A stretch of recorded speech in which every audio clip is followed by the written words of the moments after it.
ആന്റണി ഇതിനിടയിൽ ഒരു പ്രസ്താവന ഇറക്കിയിട്ടുണ്ട്. അതായത് പിന്നെ ഇടതുപക്ഷം കാലഹരണപ്പെട്ടു.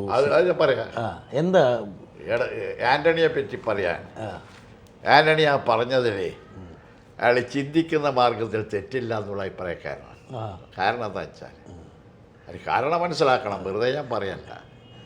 959 ജൂലൈക്ക് ശേഷം EMSൻ്റെ ഗവൺമെൻറ്റിനെതിരായിട്ട് ഇവിടെ ഒരു വിമോചന സമരം നടന്നു ഈ കേരളത്തിൽ.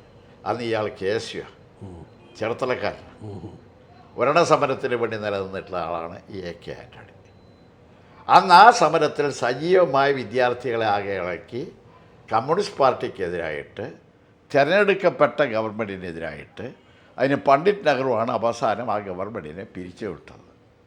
അപ്പോൾ അന്ന് മുതൽ ഇന്ന് വരെ കമ്മ്യൂണിസ്റ്റ് മാർക്സിസ്റ്റ് പാർട്ടിക്കെതിരെ, പക്ഷേ അതിൻ്റെ ഇടയ്ക്ക് ഒരു കാലഘട്ടം ഉണ്ടായിരുന്നു 80 മുതൽ 81 ഒക്ടോബർ വരെ. അന്ന് എൻ്റെ കൂടെയായിരുന്നു.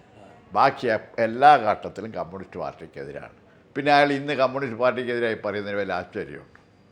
അതിലെനിക്ക് ആശ്ചര്യമില്ല. അയാൾ കമ്മ്യൂണിസ്റ്റ് അനുഭാവിയാവാതിരുന്നെങ്കിലേ ആയെങ്കിലേ ആശ്ചര്യമുള്ളൂ. കമ്മ്യൂണിസ്റ്റ് പാർട്ടി കാലഹരണപ്പെട്ട പാർട്ടിയാണെന്ന് അയാൾ പറഞ്ഞിട്ടില്ലെങ്കിൽ അയാളുടെ ജീവിതത്തിൽ തുറന്നു വന്ന ആൻറ്റി കമ്മ്യൂണിസ്റ്റ് വിരുദ്ധ സ്വഭാവത്തിന് മാലിന്യം കിട്ടുക, അല്ലെങ്കിൽ വെളിച്ചം കിട്ടുക. അയാൾ ആൻറ്റി കമ്മ്യൂണിസ്റ്റാണ്. നിങ്ങളെന്തിനാ അയാൾ ചിന്തിക്കുന്നത്? അല്ല, ഈ CPI ഒരു നെറുകെട്ട പാർട്ടിയാണെന്ന് പറയില്ല. തെറ്റാണ്. അയാൾ പറയുന്നത് മുഴുവൻ തെറ്റാണ്. കമ്മ്യൂണിസ്റ്റുകാർക്കോ മാർക്സിസ്റ്റുകാർക്കോ ഒരിക്കലും യോജിക്കാത്ത ചില വിശേഷണങ്ങൾ അദ്ദേഹം കൂട്ടിച്ചേർക്കുകയാണ്. അയാളെ പറ്റി അച്യുതാനന്ദൻ വേറെയും ചേർക്കും. അത്രയേ ഉള്ളൂ വ്യത്യാസം. അത് കാരണം അയാൾ ആൻറ്റി കമ്മ്യൂണിസ്റ്റാണ് ജനിച്ചപ്പോൾ. എന്തുകൊണ്ട്? അച്ഛന്മാരുടെ രാഷ്ട്രീയവും കമ്മ്യൂണിസ്റ്റ് വിരുദ്ധ രാഷ്ട്രീയവും കൂടി ചേർന്ന് 59 വിമോചനത്തിൻ്റെ കൂടെ SNDP ഉണ്ട്, NSS ഉണ്ട്, കത്തോലിക്ക സഭയുണ്ട്, അതുപോലെ തന്നെ വിമോചന സംഘടനയുണ്ട്, മതത്വ പരാപരമുണ്ട്. ഇവരൊക്കെ ഉണ്ടായിരുന്നില്ലേ? കരുണാകരനുണ്ട്. അതിൻ്റെ മുന്നിൽ കരുണാകരനല്ലേ? അന്ന് ഞങ്ങളാ ഫൈറ്റ് ചെയ്ത് ഇവരെ. അന്ന് ഇന്ദിരാഗാന്ധി പണ്ഡിറ്റ് ജവഹർലാൽ നെഹ്റു ഉള്ളതുകൊണ്ട് ആ ഗവൺമെൻറ് പിരിച്ചുവിട്ടു. നെഹ്റു പിരിച്ചുവിട്ടത്. എന്നാൽ അതിനെ രാജേന്ദ്രബാബു എതിർത്തു. അന്ന് ആ പിരിച്ചുവിട്ടത് ആൻറ്റി ഡെമോക്രസിയാണെന്ന് പറഞ്ഞുകൊണ്ട് ഇന്ത്യ യൂണിയൻ പ്രസിഡന്റ് അയാളെ ആത്മകഥയിൽ എഴുതിയിട്ടുണ്ട്. പക്ഷേ ഈ ആന്റണി ഉദാഹരണം പറഞ്ഞാൽ ഞാൻ രാഷ്ട്രീയത്തിൽ ഒരു സദാചാരം വെച്ച് പുലർത്തുന്ന ഇല്ലല്ലോ. സദാചാരം എന്ന് പറഞ്ഞാൽ ഈ രാഷ്ട്രീയത്തിലില്ല. എന്താ കാരണം? ആൻറ്റി മാർക്സിസം സദാചാരത്തിന് നിരീക്ഷിച്ച. മാർക്സിസം പറയുന്നത് തൊഴിലാളി വർഗത്തിൻ്റെ രാഷ്ട്രീയമാണ്. ഈ ആൻറ്റി കമ്മ്യൂണിസം പറയുന്നത് ക്യാപിറ്റലിസത്തിൻ്റെ രാഷ്ട്രീയമാണ്. മുതലാളിത്തത്തിന് തൊഴിലാളി വർഗത്തെ കൊള്ളയണമെങ്കിൽ കളവും വഞ്ചനയും പിടിച്ചു പറയും, ഓരോ കൂലി കുറക്കലും ആണ് അതിൻ്റെ പരിപാടി. അതുകൊണ്ട് ആൻ്റണി അതൊക്കെ പറയും. അതിന് നീ എന്തിനാ ആശ്ചര്യപ്പെടും? അതാണ് എൻ്റെ ചോദ്യം. ഞാൻ ഈ ആൻ്റണി പ്രസംഗിക്കുന്ന എനിക്ക് ആശ്ചര്യമില്ല. അയാളുടെ ലൈഫ് അതാണ്. ആൻ്റണി നന്നായിട്ട് അറിയാലോ. അറിയാം. എൻ്റെ സുഹൃത്താ. കൂടെ ഉണ്ടായിരുന്നു കുറച്ചു കാലം. എൻ്റെ 1.25 കൊല്ലം എന്തായിരുന്നു. എന്നിട്ട് ആ 1.25 കൊല്ലം എൻ്റെ കൂടെ ഉണ്ടായിരുന്ന അയാൾ 980 ആദ്യത്തിൽ ജനുവരിയിൽ ഗവൺമെൻറ്റിൽ വന്നു. 81 ഒക്ടോബർ എൻ്റെ കാല് വാരി ഡൽഹിയിൽ നിന്ന് പണം കിട്ടി. വാജ്പേയി ഡൽഹിയിലുണ്ട്, കോൺഗ്രസ് പ്രസിഡന്റ്. അയാൾ പണം കൊടുത്തയച്ച് ഉമ്മൻചാണ്ടി, AK ആൻ്റണി, ഈ കക്ഷി അവസാനം BC ചാക്കോ, BC ചാക്കോ, ഈ മാണി, ഇവരെല്ലാം വഞ്ചിച്ചപ്പുറം പോയതായിട്ടാണ് ഞാനും ബേബി ജോണും എല്ലാം ഒന്നായി സ്ട്രോങ്ങായി നിന്നിട്ടും 981 ഒക്ടോബർ 25 ആ ഗവൺമെൻറ്റിൻ്റെ ഭൂരിപക്ഷം നഷ്ടപ്പെട്ടത്. ഞാൻ രാജിവെച്ചു. അല്ല, ഈ കാലിവാരൽ നടത്തിയിട്ടും സദാചാരത്തെക്കുറിച്ച് ആന്റണി പറയുന്നതിൽ അത്ഭുതമില്ലേ? ഇത്തരത്തിലുള്ള കാലുവാരൽ ഇപ്പം താങ്കൾക്ക് മാത്രമല്ലല്ലോ ഈ കാലുവാരൽ നേരിടേണ്ടി വന്നത്. അതെ, കേരളത്തിലുള്ള ഒരുപാട് മുഖ്യമന്ത്രിമാരെ കാലുവാരി ചരിത്രം ആന്റണി കൊണ്ടുവന്ന. ആ കരുണാകരൻ്റെ കാലുവാരി 975 2 തവണ കരുണാകരൻ്റെ കാലുവാരി ഈ ആൻ്റണി. എൻ്റെ കാലുവാരലാണ് അയാളുടെ സ്ഥിരം ജോലി ആൻ്റണിയുടെ. പിന്നെ അയാൾ വഞ്ചനയെപ്പറ്റി വ്യാഖ്യാനിച്ചിട്ട് എന്താ പ്രയോജനം എന്നാണ് എൻ്റെ ചോദ്യം. നമ്മളെന്തിനാ അയാളെ പറ്റി ആശ്ചര്യപ്പെടുന്നത്? നിങ്ങൾക്ക് അനുകൂലം കിട്ടില്ല. അയാളിത് പറയും ആൻറ്റി കമ്മ്യൂണിസ്റ്റിൻ്റെ ജന്മനാൽ സ്വഭാവം. അത് ആൻറ്റി കമ്മ്യൂണിസ്റ്റ് എന്ന് പറഞ്ഞാൽ ഒരു സൊസൈറ്റിയുടെ പ്രതിനിധിയാണ്. ആ സൊസൈറ്റി എന്താ? തൊഴിലാളി വർഗ സൊസൈറ്റി അല്ല, capital society and feudal society.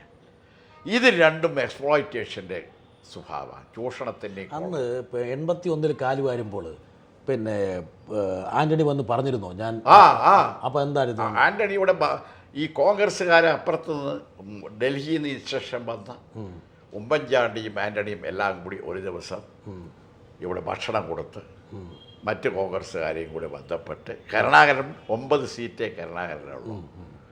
അന്ന് അസംബ്ലിയിൽ 9 സീറ്റാണ്. കരുണാകരൻ മുമ്പ് അതിനേ തയ്യാറായിട്ടാണ് ഡൽഹിയായിട്ട് കോണ്ടാക്ട് ചെയ്തത്. അങ്ങനെ പൈസയും കിട്ടിയെന്നാണ് അന്നത്തെ പത്രങ്ങളിൽ മുഴുവൻ പറഞ്ഞത്. അവിടെ നിന്ന് കൊടുത്തു ഡൽഹിയിൽ നിന്ന് 75 കോടിയോ അങ്ങനെ ലക്ഷം രൂപ. അങ്ങനെയുണ്ട്, അന്ന് പേപ്പറിലുണ്ടായിരുന്നു. അപ്പോൾ വരുന്നുണ്ട് നിനക്കറിയാം, ഞങ്ങൾക്കറിയാം. വന്നോട്ടെ. വന്നു അവർ ഊണ് കൊടുത്ത് അവർ രാജി പ്രഖ്യാപിച്ചു. അതിന് മുമ്പ് സഖാവിനെ കണ്ട് സംസാരിച്ചിരുന്നോ? ഇല്ല, ഞങ്ങൾ അതൊന്നും സംസാരിച്ചിട്ടില്ല. അല്ല, അത്തരം മര്യാദകളൊന്നും പുറത്തു അങ്ങനെ മര്യാദ ഇല്ലല്ലോ. ഇനി മര്യാദ ഏർപ്പാട് നേരത്തെ വന്ന് ഞങ്ങൾ പോവുകയാണ്. അയാൾ ഞാൻ ചോദിക്കാം, അടിയന്തരാവസ്ഥ കാലത്ത് വഞ്ചിച്ചു.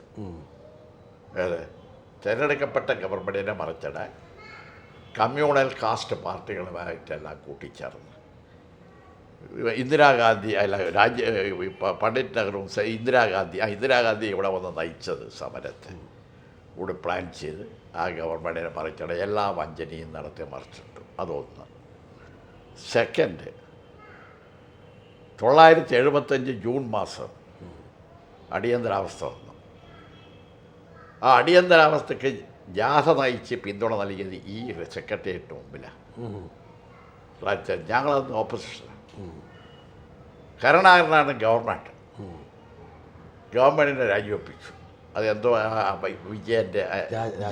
രാജൻ കേസ്, ആ കേസ് രാജിവെപ്പിച്ചു. അയാളാണ് ഇവിടെ ജാഥ നയിച്ച് ആദ്യം ജാഥ നയിച്ചിട്ട് അടിയന്തരാവസ്ഥയ്ക്ക് പിന്തുണ നൽകി. ഞാൻ ഒളിവിൽ പോയി. EMS അറസ്റ്റ് ചെയ്തു.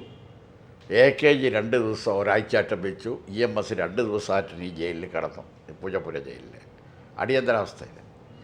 അങ്ങനെ അടിയന്തരാവസ്ഥയെ പൂർണ്ണമായും പിന്തുണ CPI പോരാണ്ട, അത് ആ കൂട്ടത്ത് പെട്ടതാണെന്ന് വോട്ടെ, അത് ഞാൻ ഇപ്പോൾ പറയുന്നില്ല. അപ്പോൾ ഇവർ അന്ന് നമുക്കെതിരെ ഞങ്ങൾ ഫൈറ്റ് ചെയ്തല്ലേ ഇവിടെ. ആൻ്റണി പൂർണ്ണമായി ജാഥ നയിച്ച് അതിന് പിന്തുണ നൽകി അടിയന്തരാവസ്ഥക്ക് കരുണാകരൻ്റെ മന്ത്രിസഭയടക്കം മറിച്ചിട്ടു. രണ്ടായി.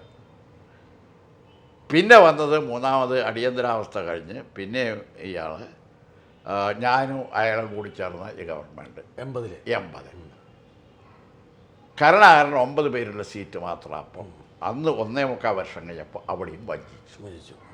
അപ്പോൾ വഞ്ചനയുടെ ഒരു ചരിത്രം അയാളെ ലൈഫിലുള്ളതായ ഞാൻ എനിക്കയാളോട് വിരോധമില്ല. എന്താ കാരണം വെച്ചാൽ നീ ഒരു മനുഷ്യനെ വൃത്തികെട്ടവനാണെന്ന് മനസ്സിലാക്കിയ അതുപോലെ പെരുമാറിയാൽ മതിയല്ല. പിന്നെ നിന്നെ ഭയപ്പെടുന്നതിനാ?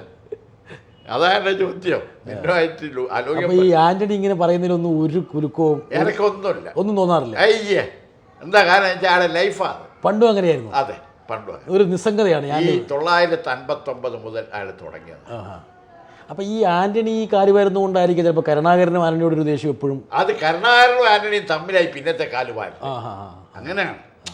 നമ്മളെ കാല് കഴിഞ്ഞു, മിച്ചമുള്ള കാലം അപ്പുറത്താണ്. പിന്നെ കരുണാകരനും ആന്റണിയും തമ്മിൽ അവരെ പാർട്ടിയിൽ ഒരു യോജിച്ച സംഘടന ഉണ്ടാക്കാൻ അവർക്ക് സാധിച്ചില്ല. ഞാൻ ചോദിക്കുന്നത്, അവർ ആൻറ്റി മുസ്ലിം അല്ലേ? അവർ പ്രോ BJP അല്ലേ ഇവർ? അതെ, ആൻറ്റി മുസ്ലിം. ഞാൻ ചോദിക്കട്ടെ, ന്യൂനപക്ഷത്തിനെതിരായിട്ടുള്ള സ്റ്റേറ്റ്മെൻറ്റ് വിളിച്ചോ ഇന്ന് വരെ? പക്ഷേ ഒരു കാര്യം, ആന്റണി ഒരു കാര്യം പറഞ്ഞിട്ടുണ്ട്. എല്ലാ അഭിമുഖങ്ങളിലും പിന്നെ സമ്മേളനങ്ങളിലൊരു കാര്യം ആന്റണി പറയുന്നുണ്ട്. ഞാനൊരുപാട് മാറി, ആന്റണി എന്ന രാഷ്ട്രീയക്കാരൻ മാറി.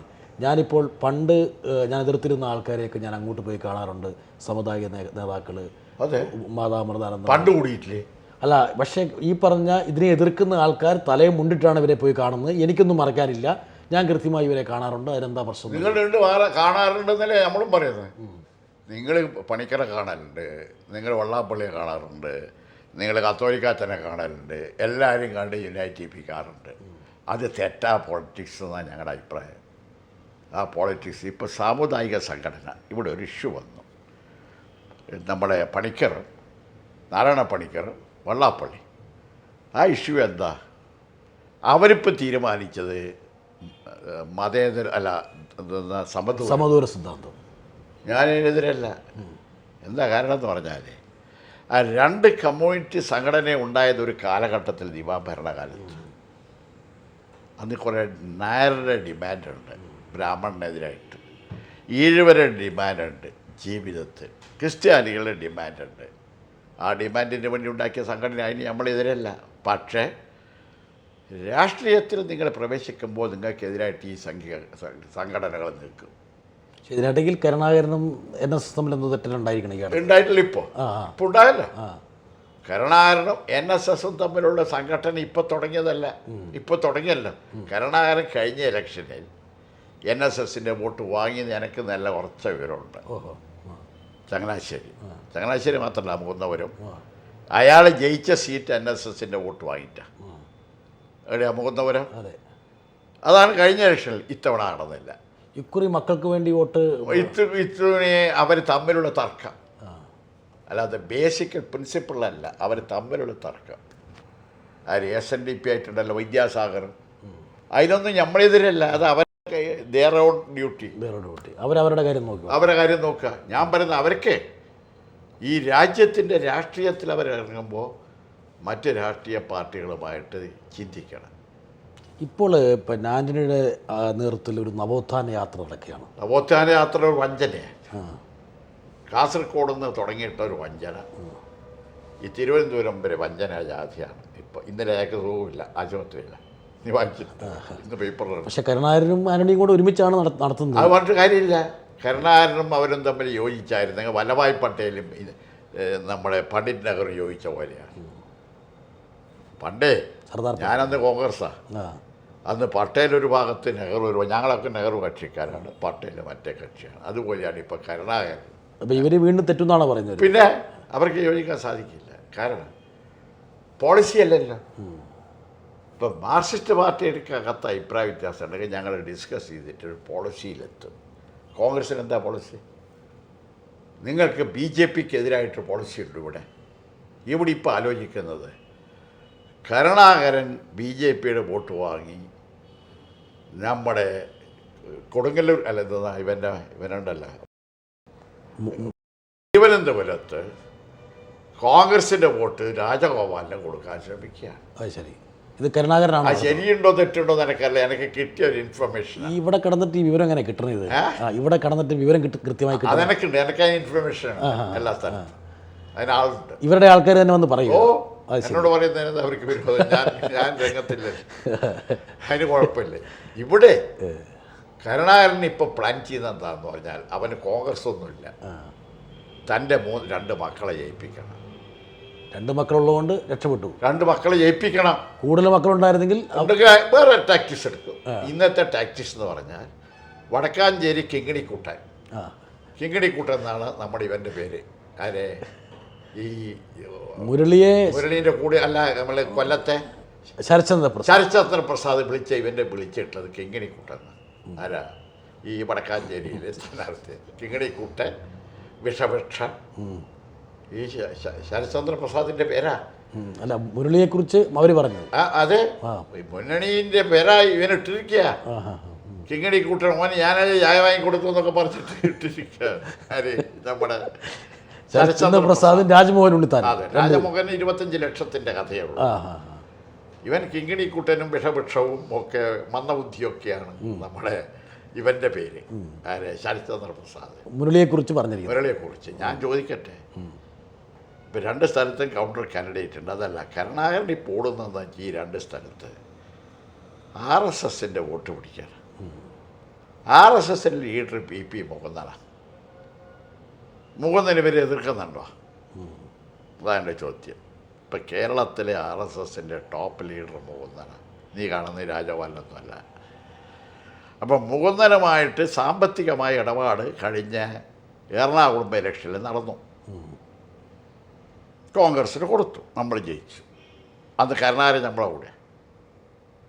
ഇപ്പോൾ RSSൻ്റെ വോട്ട് വാങ്ങിയിട്ട് പത്മജക്കും മുരളീധരനും കൊടുപ്പിക്കാൻ കരുണാകരൻ ശ്രമിക്കുകയാണ്. ഇവിടെ ഈ കൃഷ്ണകുമാർ അല്ലേ നമ്മളിവിടുത്തെ കോൺഗ്രസ്സുകാരുടെ ഇവിടെ ശിവകുമാറിനെ അറിയിക്കാതെ കോൺഗ്രസിൻ്റെ വോട്ട് BJP കൊടുപ്പിക്കാൻ കരുണാകരൻ ശ്രമിക്കുക. ഇങ്ങനൊരു ടാക്ടിക്സ് നടക്കുന്നുണ്ട്. അത് എത്ര കണ്ട് പൂർത്തിയായി എന്ന് എനിക്കറിയില്ല. ഇതിപ്പോൾ അണ്ടർസ്റ്റാൻഡിങ്ങിൽ നടക്കുക. ശരി. ഇത് പൂർത്തിയായോ എന്ന് പറയാൻ കഴിയില്ല. പക്ഷെ വിവരം കിട്ടിയിട്ടുണ്ട്. വിവരം കിട്ടിയിട്ടുണ്ട്. ഇത് നടക്കുകയാണ്. ഇത് നിങ്ങൾ വിചാരിക്കുന്നതല്ല ടാക്ടിക്സ്, കറക്റ്റാണ്. അത് കേട്ടപ്പോൾ എനിക്ക് തോന്നി അത് ചെയ്യാം. കാരണം അവൻ്റെ രണ്ടാൾ ജയിക്കണമെങ്കിൽ RSS വോട്ട് വേണ്ടേ. ഇപ്പം ചെയ്യും മുരളി. ഇവിടെ ഇവൻ ജയിക്കണമെങ്കിൽ കോൺഗ്രസിൻ്റെ വോട്ട് വേണ്ടേ. അപ്പോൾ അത് ജയിക്കണമെങ്കിലുള്ള വോട്ടിന് ഇവിടെ കൗണ്ടർ. അങ്ങനെ ഒരു സ്ഥിതി. ഈ ഇലക്ഷൻ വളരെ കടുത്തതാണെന്ന് ആന്റണി ഇടയ്ക്കിടയ്ക്ക് പറയുന്നു. അതുണ്ട്, കടുപ്പാ. കാരണം ആന്റണിക്കും ഇത് വിശ്വാസമില്ല, കരുണാകരനെ ആന്റണിക്കും വിശ്വാസമില്ല. അല്ല, ഈ കടുത്തതാണെന്ന് പറയുമ്പോൾ ഒന്ന് മറ്റേ ഈ ഐക്യം താഴേക്ക് ഇറങ്ങാൻ പോവുകയാണ്. കോൺഗ്രസിൽ ഇപ്പോൾ കരുണാകരനും ആന്റണി ഉണ്ടാക്കിയിരിക്കുന്ന ഉണ്ടാക്കി. പക്ഷെ താഴെ അല്ലല്ലോ. ഇന്നത്തെ കേരളവും നോക്കിയോ, ചാക്കോ, ശരത്ചന്ദ്ര പ്രസാദ്, നമ്മുടെ ഇവൻ രാജമോഹൻ ഉണ്ണിത്താനും കൂടി ഒരു പാർട്ടി ഉണ്ടാക്കാം. അപ്പോൾ അവർ വിചാരിക്കുന്നിടത്തല്ല നിൽക്കുന്നത്. അപ്പോൾ കരുണാകരൻ നന്നായി ക്ഷീണിച്ചു പോകുന്നുണ്ടെന്നാണോ പറഞ്ഞത്? അതെ. അല്ല, കരുണാകരനെ പുറത്താക്കിയിട്ട് ഇന്നത്തെ പത്രത്തിലുണ്ട് കേരളമതി ഇതിലിടാ. അതാ ഞാൻ നിന്നെ കാണിക്കാനായി കൊണ്ടുവന്നത്. പിന്നെ ഇതാ. അതെ അതെ.